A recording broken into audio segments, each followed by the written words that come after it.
This is Chloe Adams, and you're listening to the Badass Boss Babe podcast, a show for girl bosses, disruptors, and overall badasses looking for thoughtful discussion on topics ranging from business to wellness and sex to politics. If you like what you hear in this episode, make sure to hit subscribe.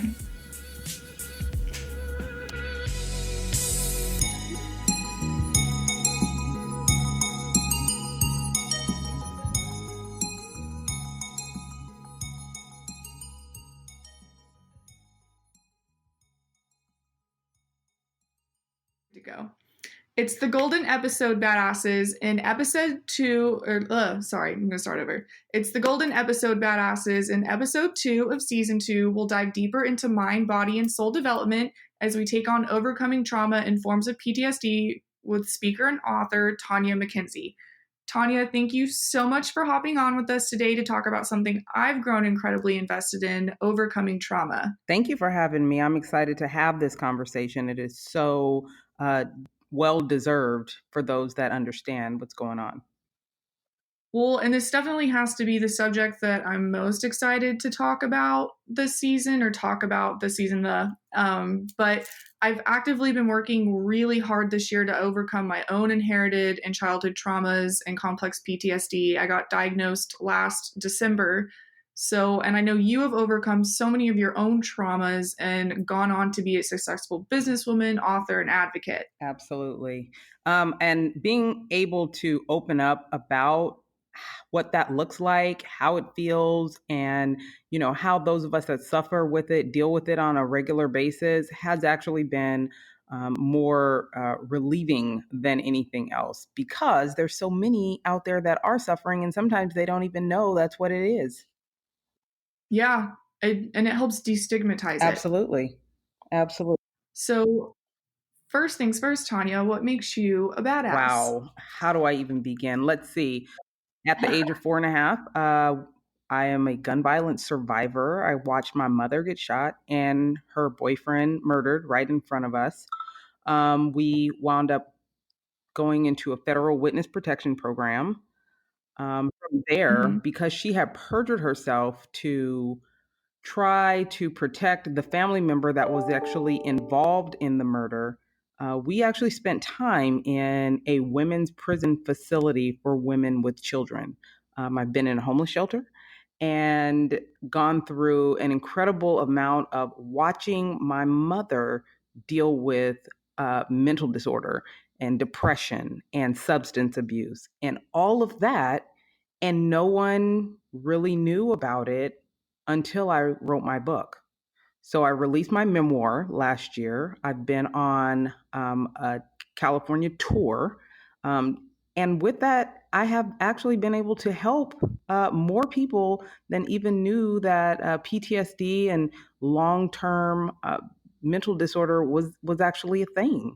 So being able to survive it, write about it, face down the individuals that I would say were holding me down, has been something that, I'd say makes me a pretty badass. I would agree with that highly. But how did you get from that dark period of your life to where you are today? I think what wound up happening is at some point, when you start to deal with some of the emotional issues that surround your PTSD or survival of any type of trauma, you go through, it's almost like death. You go through so many stages, right? You have your angry stage, you have your grieving stage, you have so many different stages. And at some point I had decided I don't really like the sad, depressed, or angry stage. And believe it or not, it's not fun, right? It feels god awful. And if you have allowed yourself to experience love and joy and all of those positive things, at some point you decide which one you like and go after it. So for me, it was really noticing when I was in college. I used to rage a lot because that's when it really started becoming apparent to me, one, what I had gone through. So as a kid, when you've gone through trauma, as you get older, you kind of question your worth. Like, how did this happen to me? How did someone, another adult, allow for these things to happen to me? And with that, you start questioning your worth and you're trying to figure it out. And sometimes there's a lot of self doubt that plays a part in Mhm. there. And with that, being in college, that's the cool thing, or at least away from home and away from some of the generational trauma, you realize this doesn't, you see other things, right? And you realize, Yeah, and you're exposed to, and it's funny that you mentioned that because that's exactly when I feel like my mental health, I mean, I've always dealt with depression, I've always dealt with like suicidal thoughts, but I don't think that my bipolar disorder set in until college. And I have to wonder if it also had to do with the drinking and the yes, partying that was going on, the coping mechanism, because I was becoming enlightened to the fact that I had experienced all these horrible things as a child and meeting people who had literally never, the worst thing that's, I mean, my first 8 years of life, some people will never experience those types of things in 80 years of life. And so meeting people that had like normal, healthy, happy, because obviously, like with my family and things like that, it's a cycle. It's normal in my family to go through things like that. But meeting other people that wasn't their case and it just freaked them out when I would share my life story, just, I was like, oh, like I might actually be a little messed You're up. like, and then you also start realizing, so when you're in college, particularly like me, I was raging a lot in college. I used to be just angry and I was really trying to figure it out. um, you start hearing other stories. So one, you start hearing other people talk about their stories and realize, one, you're not alone, but also you have exposure to other things, other lifestyles, and you're like, you know what? I prefer that.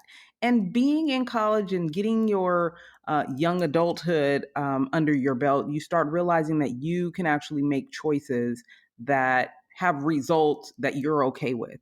Because I think part of the trauma Yeah. is also realizing that you have absolutely no control, right? Most of the time, particularly when we're Yes. kids, a lot of this stuff happens and you have absolutely no control over what's going on or the situations that you're placed in. So, Well, and that's one of the largest components of complex PTSD is these people like myself and yourself are so used to having zero control in our lives. Then when we get any kind of control, we yes, cling to it's it. funny that you talk about drinking because substance abuse is a huge part of PTSD and trauma survival. It's a lot to deal with. It becomes a lot to deal with, and sometimes too much, right? Yes. So we find ourselves in situations where we're trying to mask it or ignore it and cover it up with other things, recreational things. For me, I used to fight a lot. My mom fought a lot. I wouldn't say a lot, but she was not afraid to battle it out with someone. On top of, I also grew up watching her get beat up by the men in our family. So I'll back up a little bit. It Being a woman in our family was definitely not a hierarchy. Okay. The men were always right. Mhm. They tell you to shut up, you shut up, or else. And many times the or else, because my mom was not a quiet person.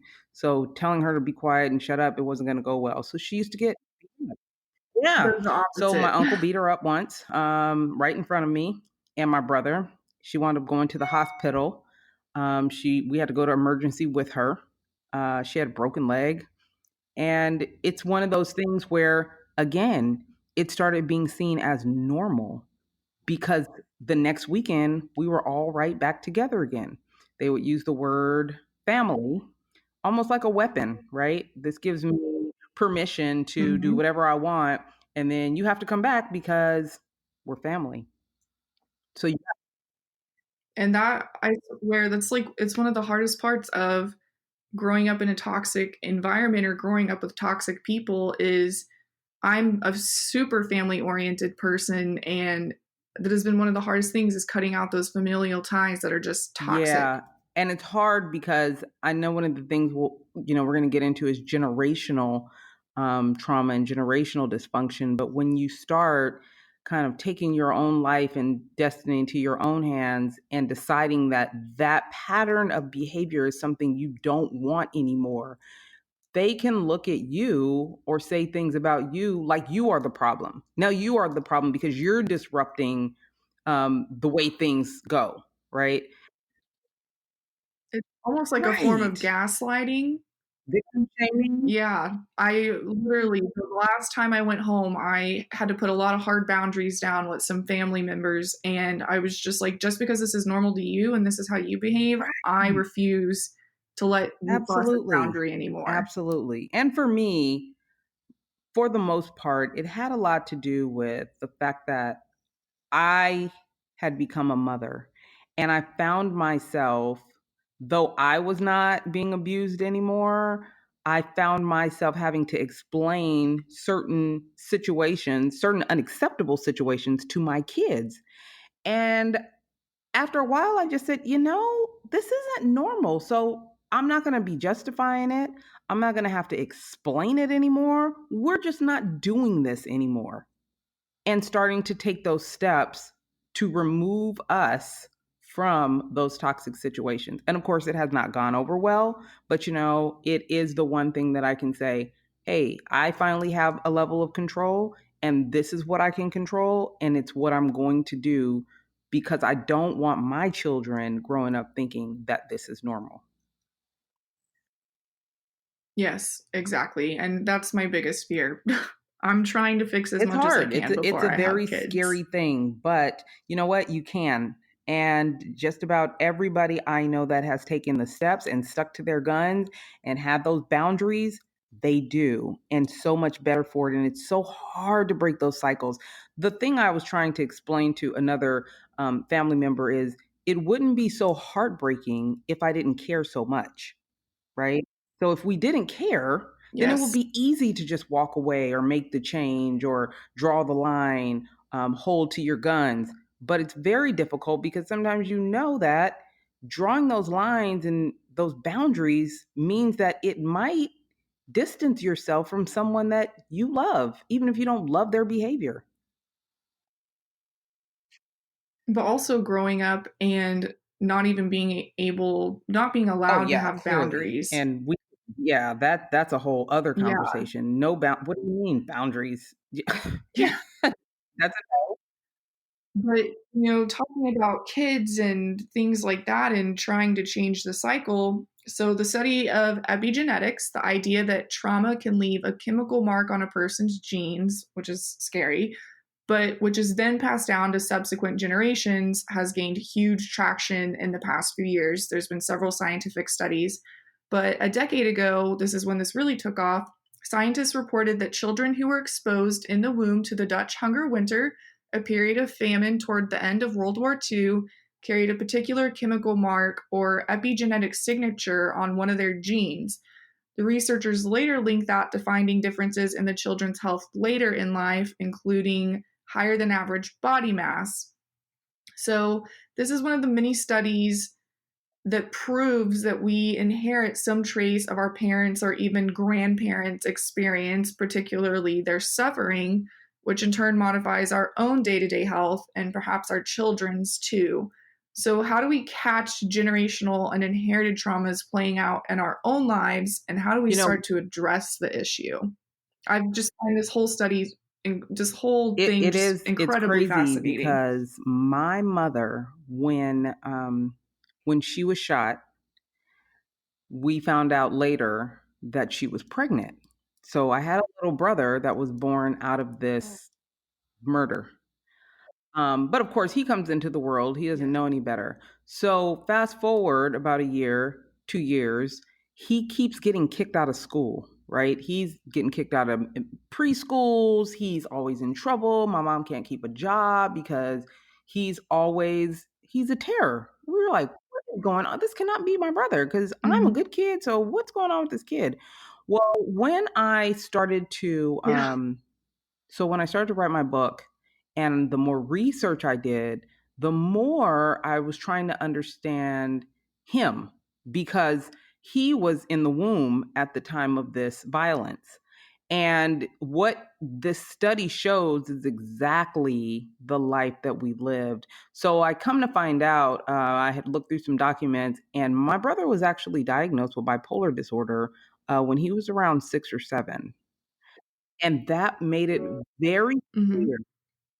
Right. So was my So that brother. That made is it so weird. very We have so clear many similar that things. what had happened while he was in vitro was the kind of thing that causes separation and emotional separation between a mother and her fetus. And I started doing more research on this exact thing. And, I really can't find anything that disputes it. I can't find anything that disputes how Well, trauma, particularly trauma when a child is in the womb, affects them as a child and adult outside of the womb. Yeah, he was diagnosed with bipolar disorder. well, and I very clearly, like, I'm a facts person, I'm a science person. If you can't back something up with science, Right. then I'm just not going to believe you. But I also am very spiritual, and I feel like it's a soul level thing too.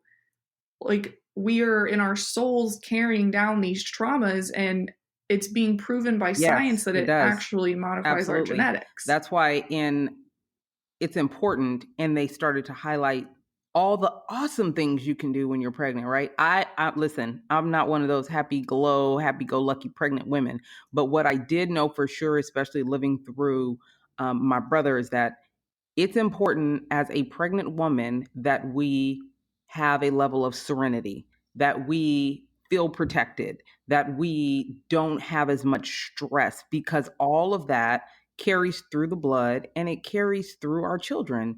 So when we do not allow for a woman to have a serene, relaxed pregnancy, you will see it come out in her kids. And it's just unacceptable that we have a world now that doesn't seem to care about that. But we're highly medicated. Oh, I mean, we're the most developed country in the world, but our Right. maternal death And I rate is just one of think the we need to get highest. back to a place where, I was telling someone this the other day. It is so funny that growing up, one of the things that we did say all the time, and Whitney Houston has a song about it, is the children are our future. That used to be a thing, right? We protected children, women and children. They were the Mhm. first ones, protected when something happened. And it really seems like that has gone by the wayside. Not exactly sure why, but being seen as the precious and protected, it's not at least what it used to be when I was a kid. Even though it didn't happen to me, that was another thing where I was like, the children are our future, and how did this happen to me? And the children are our future. But at least it was something that we aspired to as a. Well, and anyone that knows me knows I'm a feminist, but that's almost the double-edged sword of feminism, It happens. Why do sadly. you say that? Well, I mean, you know, we want women, like I truly feel Yes, that men and yes. women are equals, but in different ways. And I will say I agree, like, women and children, like, you have to take care of women and children first because one, I mean, it's has literally been proven that it can affect your whole life what happens to your mother in the womb, but also too, like, women are the ones that are still primarily raising children even in the society that we live in today. And I think it's great that more men are stepping up and there's more co-parenting going on and there's more, stay-at-home dads and things like that, because it's not for every woman. But at the same time, when we're constantly saying we're equals, we're equals, we're equals, but we're not identifying that we're equals in different ways, um, it's a little Listen, bit of a I double-edged have an sword amazing there. husband, but what I will tell you is we can be sitting next to each other. And when it comes to nurturing, the children look to me. And that is just not saying anything negative about him. It is a natural pattern that children follow. They just do. It's what we do. It's our natural essence to nurture. So if they're not protecting women and children, who's going to be the nurturer? Who's going to make us feel loved and soothed when things aren't going so well? Who would be the nurturer, right? So I Well, and I love too that we're talking about mothers because there's also so many statistics as well on what can happen to you, Man. like when a father's trauma. So one of them was, this is a New York Times. I got this from the New York Times, but in October of 2018, researchers in California published a study of Civil War prisoners that came to a remarkable conclusion that male children of prisoners of war were about 10% more likely to die than their peers were in any given Wow. year after middle age. Wow. That's an incredible statistic. And it definitely leaves us in a place where we know we can do better. We know we can do better. We have to, because they are also those that are raising our children. They are the examples in the world. Those are the people that we're supposed to look to, and it's just not working out that way. Well, and I think for me, I know a lot of my family Mm. trauma weirdly comes from my dad's side. And I think that's just been working with my life coach, and I'm very spiritual. So, like spirit guides, blah, blah, blah, things like that. But I know a lot of it comes from my dad's side. And it's funny, I went to dinner with my aunt and my uncle yesterday, and we were talking about how the women or the people on the Swan side of our family, we immigrated, were Dutch, but the people on the Dutch side of our family were all super controlling, we're all super anal, we have really feisty tempers, very sensitive. And I don't think it's just like like I was raised in this environment, so I'm this way. I think it genuinely has to do with some type of trauma that happened down the line, and like everyone's Hmm. just been That carrying it and happens. it hasn't been And the resolved. only way really to deal with that is to decide that you are going to be the resolution, right? You're going to start having a conversation. Yeah, it ends here. We're going to have the conversation. Yeah, We're going to it make ends a here. decision on how we move forward. Even how we discuss things, how we conversate, how we agree to disagree, how we can have a mutual respect for one another and one another's person and our bodies without. I don't have to always agree with you, but disrespecting you or putting my hands on you, not only does it not make you agree with me, but now we have new troubles. We have a new problem. And being able to listen, I've learned that it's really hard what do you say, to change tiger to change their stripes. It's not, sometimes it's not going to happen, so you have to make a decision on how you're going to move forward. Yes. But I will tell you that with some of my younger siblings and relatives, my cousins, we have had some of those discussions and decided, you know what, we don't like this, we don't like this toxic aura that seems to permeate through our family. So at least a few of us have decided we're not going to continue this legacy of dysfunction. That's just what we're not going to do.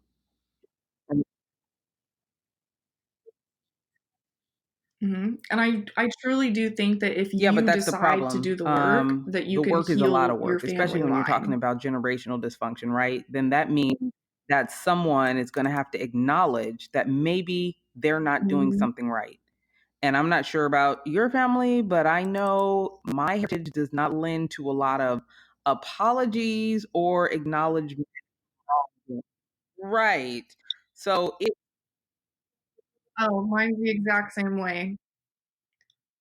I'll get into an argument with my grandma who raised me. We get into an argument and there's never an So then that's apology. the It's other just thing. she comes into We my room and don't asks me if I even want to go to lunch or apologize. We something. just move forward. We're not going to talk about what happened. We're just going to move forward, because that means I love you and we're family, because we're just moving forward. While you're sitting here, particularly as a kid, trying to diagnose what went Yeah. wrong and why do I feel this way and why do I feel violated or why do I feel abused, and having that conversation to let me know I'm not crazy. We're not going to talk about it. We're just going to go out to dinner. We're just going to have another family party. I'm not exactly sure what kind of lesson that teaches, except let's just sweep things under Yeah. the rug, and actually having a conversation just doesn't happen. Right. Let's compartmentalize. Yeah. But so as a woman of color, I definitely want to talk to you about this, but studies this just pissed me off when I read it. But studies have proven that inherited trauma can be worse for people of color. And according to The Atlantic, people who have experienced racial discrimination have more of a type of epigenetic change called methylation on the genes that affects schizophrenia, bipolar disorder, and asthma than people who have not. So, in what ways I can was we just with a support lady women of that color to help works overcome these for inherited an traumas organization. specifically? It's called Colored Women of Wellness, and they are actually providing services. They just got a grant for like $2 million to provide free doulas in South Central communities out here in Los Angeles. What does that mean?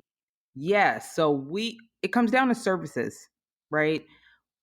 Look at I love that. communities of color that are struggling with mental disorder, mental Mm-hmm. illness, and really working hard to find some mental wellness, having services and opportunities to, one, relieve stress, two, know that you can have your baby in a safe place, know that you have someone that can help you, not have to struggle to find the appropriate type of care, whether it's while you're pregnant or after you deliver, or with early uh, childcare. All of those things are very important, and they give you a sense of relief. Like sometimes it's just the little things, and we are in a place now in our country where we're struggling with how much do we do for those that don't have. Well, let's look at it this way: when we don't do for those that don't have, they become an even bigger problem, right? We become a society like we are now that's highly medicated and self-destructive.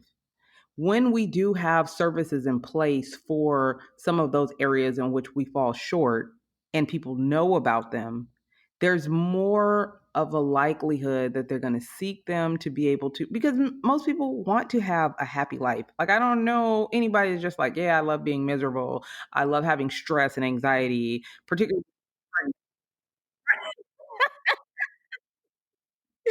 Yeah, so I know a few services. I people, think but for the services most is part, one, and just people happy. destigmatizing what all this looks like. Some women are uncomfortable being pregnant, like knowing and having those places where you can have that conversation and say, you know what, it's not easy, and we get it.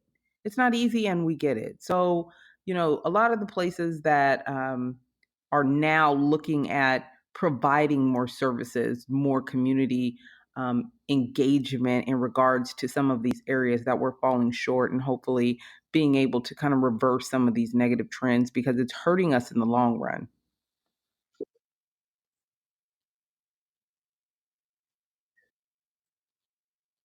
Well, and I will say, as a white woman, I do feel that my friends who are women of Mm-hmm. color are held to a higher standard when it comes to having a Yeah. certain control over their emotions. I think more so than anyone that I know, um, which Yeah. I don't think helps contribute to any of the above issues. You know what I mean? Or I mean, I don't think it helps. It definitely contributes, but I don't think it helps Higher solve any of the expectations. issues And that where did that can even come be from? I'm brought not on exactly by sure, just being but a the person term of angry color. black woman is a thing.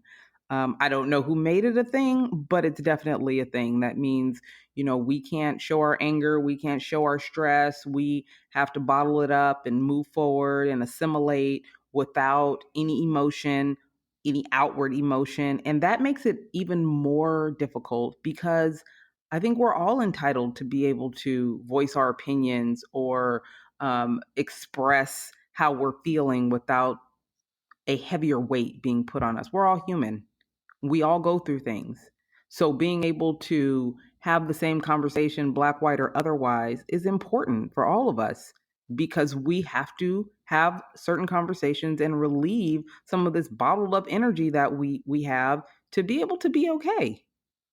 And we just need to know that we have safe spaces. It's hurtful. Mhm. Because compartmentalizing and not being able to get it out is just going to perpetuate, well, it just But just and it what we also said perpetuates before in that regards to how epigenetic we even change that stop some happens of these within those, these like, your um, body. generational toxic relationships, is conversation, acknowledging what we're feeling, acknowledging how certain situations might make us uncomfortable, Mm-hmm. acknowledging, some of the things that put us in a bad place. If we are okay, or, it's becomes clear that it's okay for us to have these discussions without being labeled um, something incredibly negative, particularly in comparison to our white counterpart, then we are going to be in a much better place. Not only that, but many of us, many women, no matter what color you are, have so many of the similar feelings. Like, we're not all that much different. So if we had the opportunity to have conversations and be seen as something that is normal, Yeah. okay, then it gives us a lot more leeway to be honest, be open, and find solutions.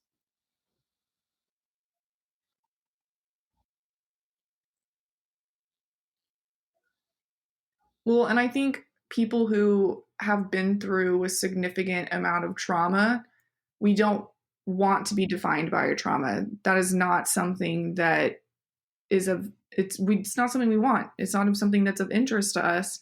And I think it's great to want to be a beacon of strength to people, but when it comes at a cost to your mental health, Yeah. and you being the strong one means that you're always supporting other people and not getting the support, it's incredibly unhealthy. And we all have to be willing to not only listen to others when they communicate with us, but be able to communicate our own feelings and our own boundaries, Right. which is incredibly Right. And hard. I It's think not that's one of easy. the If it was reasons easy, why then the world would I be went perfect ahead and and everyone wrote would my be book happy and also, is healthy. because I knew that at least for the last 2.5 generations of our family, we had so much dysfunction and toxic behavior that if I continue to perpetuate the secrecy in that, then the solutions, the conversations that needed to happen, and the solutions that were available were never going to happen. We were going to continue in this pattern of hide it and move forward. Yeah. And that just didn't seem like an option to me. Just didn't seem like an option.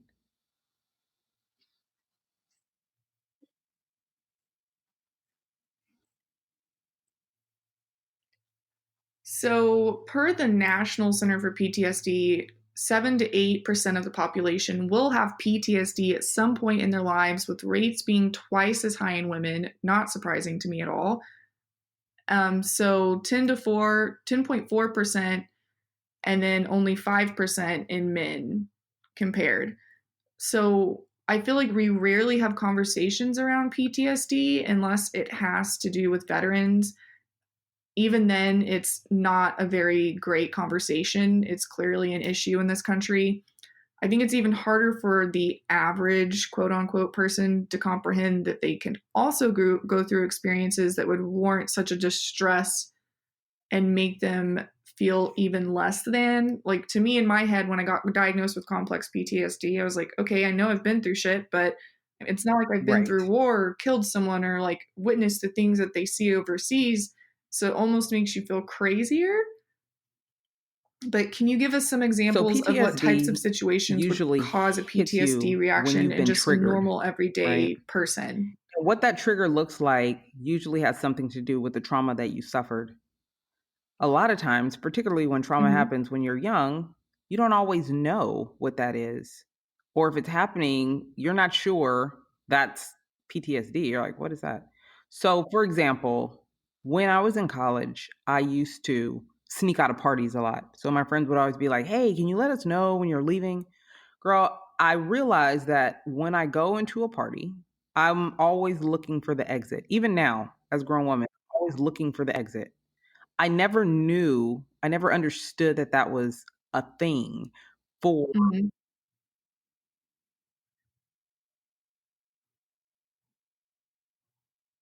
I dated a Yeah, guy that was in the Air Force that always right. had You're to like, make sure what's that going he on? was, if we were at a So even restaurant or so anywhere, things he like always had to that, be your facing the triggers exit. That are is so weird that very you bring that up. they're specific most of the time to your trauma, but you have to acknowledge them. So loud noises. Um I used to not be able to sleep very well.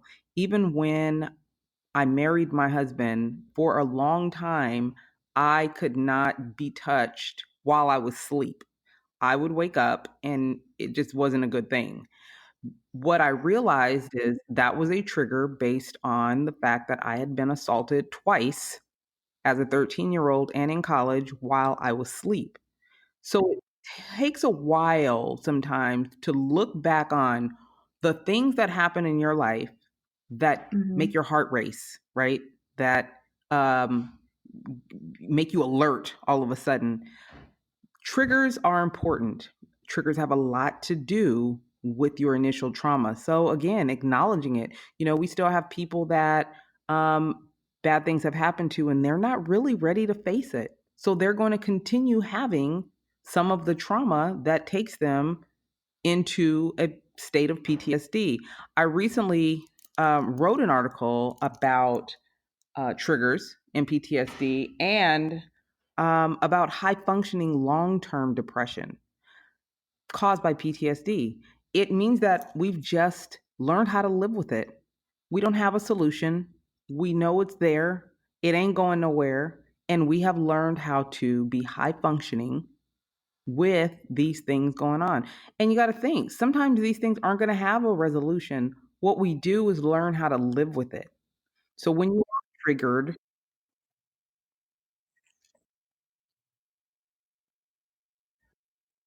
Well, and it's interesting you bring that up because so I was in the hospital for a week last year and I had 30 seizures in 5 days.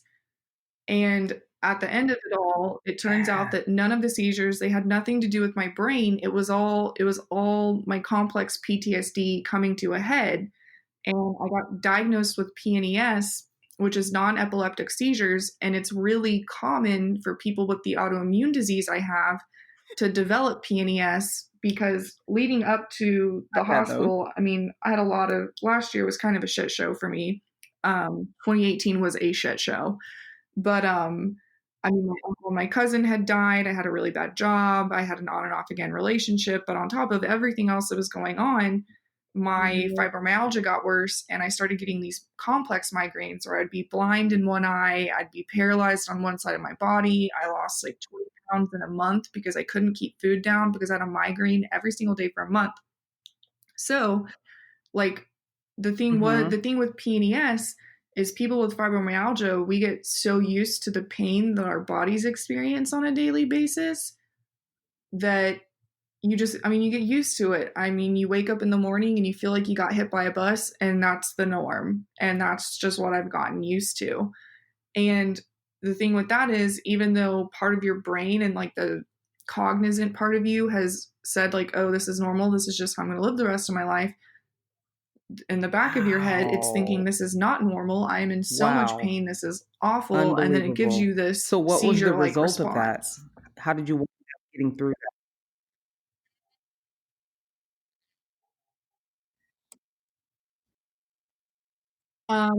They sent me home. I take several antidepressants to help manage the pain for the fibromyalgia. And then I'm on something for, particularly, bipolar depression because I don't really get Wow. manic episodes, but Every when day? my So lows are does low, they are your very low. dosage And increase then or I take decrease based anxiety on, let's medicine say, every how you're single day feeling, without or they fail. just keep it the same all throughout?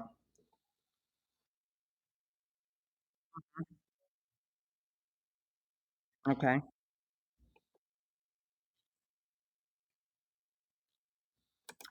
With my anxiety So medicine, I have I my have a younger prescription that's sister as who needed. I raised after So my mom passed if I'm away. having a worse She day was than in the normal, I will take military an extra one. and she has non-combat PTSD also, and her medication varies based on kind of what she's going through, and sometimes it's just at different stages. But that's incredibly interesting. Oh my God, I'm glad you're better.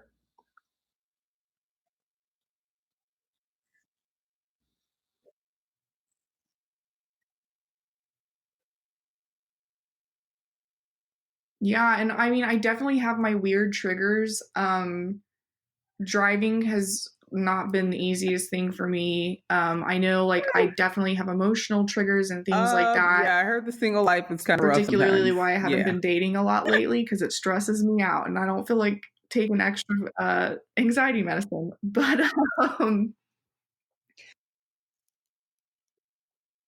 it's rough all the time. But thankfully, I like being single. But yeah, I definitely have my triggers, and I definitely have to navigate Mhm. my PTSD on a daily Yeah, basis. absolutely. Like it It's something that we never, it's, I learn to don't, live with. I have definitely grown so much this year, and I've done a lot of self work and self healing and a lot of like the generational trauma healing, but it's something that lives with you forever. It's not something that's Well, just going to go one is away. obviously acknowledging what's going on. Okay. We can't continue to act like these things aren't affecting But us. what Two, steps can we take to learning and overcome understanding our your triggers. PTSD and inherited traumas? What are some Three, things that you've done? therapy. It's okay to find somebody to talk to about the things that have gone on that you had no control over that are affecting your life, your emotions, and your reactions. We have to get to a place where talking about and getting help for the things that we've suffered are okay. I have a I have a podcast, and one of the people that co-hosts with me is also a therapist. And one of the things I learned is even therapists need therapists. So why would we think that we don't?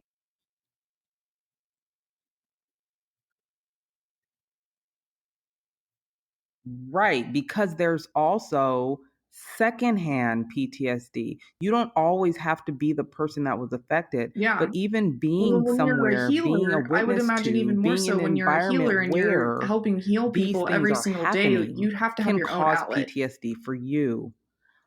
Being in a community where there's always gunshots and murders, it doesn't necessarily mean you have had to witness it, but you hear those gunshots. You know what's going on. Being a child that has watched something traumatic happen, it didn't happen to you, but secondarily, yeah, watching these things take place will affect you. And that's another conversation we don't have. Just because it didn't happen to you doesn't mean that you're not affected by it. Absolutely not. You are affected by the things that you experience and the things that you watch other people experience. So acknowledge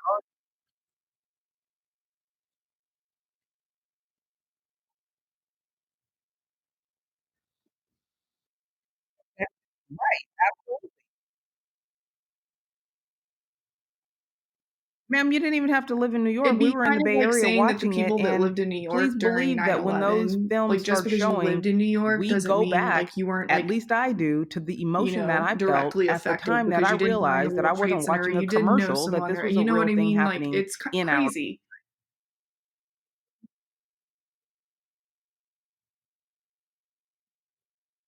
Yep, absolutely. Absolutely.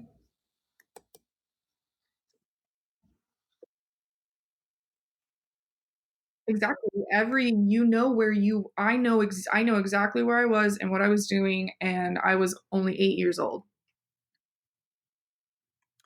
You know, I have to say, put your big girl panties So, on and get ready. final Get question, ready to but have as the a tough strong conversations. woman who Get has ready for worked to the truth. overcome your own Sometimes trauma, there it's what not is the what you want to biggest hear, piece of but you advice you have can to get give to ready a to woman deal who's with it ready to fight and her be own ready to be demons a and break problem solver. generational We are really curses? good at complaining and pointing out faults, but we definitely have to become the kind of women that are ready to look the truth in the face and find a solution for it. We can't pass the buck, pass it on to someone else, blame others. Even if we have no control over it, even though we are not responsible, we are not at fault for the things that happen to us, we are responsible for our healing and our happiness. And all of those things take place when we are ready to be honest, have honest conversations, and find solutions.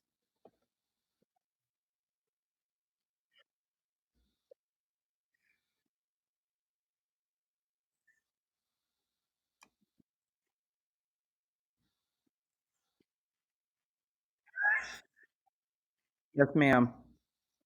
Well, and I think maybe that's why a lot of people avoid getting help or getting healthier because it's not easy.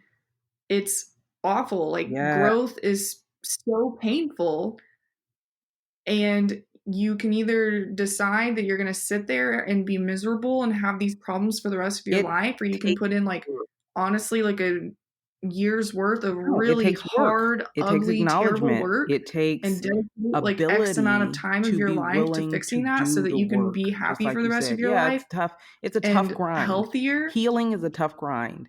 But at some point, you You have to decide you make don't that want to choice be on your own. That's scared, not a choice that anyone else can angry, make for you. bitter, uh, hidden, sheltered. You want an authentic happiness and joy. And for that, you have to do the work.